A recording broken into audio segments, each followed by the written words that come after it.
ดังนั้นเองการทำสมถกรรมฐานวิปัสสนากรรมฐานต่างกันตรงไหนนะ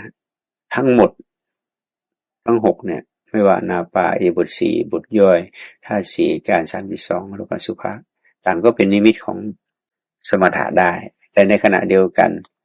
ก็เป็นนิมิตของวิปัสสนาได้ด้วยที่จะเป็นนิมิตของวิปัสสนานั้นเป็นอย่างไรเช่นเรานั่ง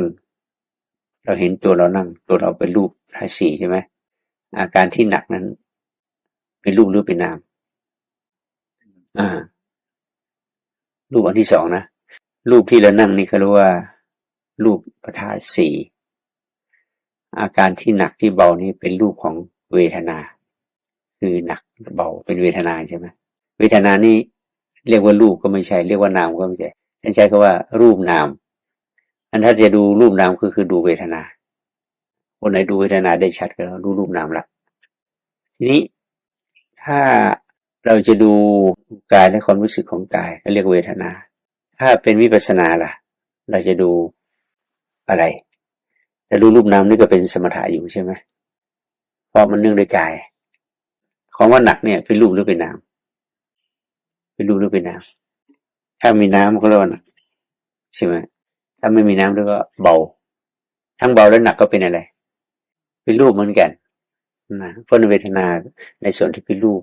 แต่เวทนาในส่วนที่เป็นนามก็มีในส่วนที่เป็นนามในขวดของมันเนี่ยมันรู้สึกหนักรู้สึกเบาในตัวของมันถ้าเราไปยกเราถึงว่ารู้สึกหนักเบาใช่ไหมเมื่อเราไปยกแต่ถ้าเราไม่ยกความรู้สึกหนักเบาไม่ปรากฏ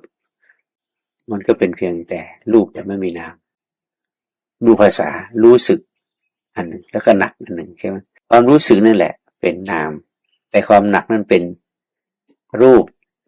เพราะฉะนั้นขวดเนี่ยถ้าหนักเขาบอกมันก็เป็นรูปล้วนๆแต่ความรู้สึกไม่มีความรู้สึกอยู่ที่ไหน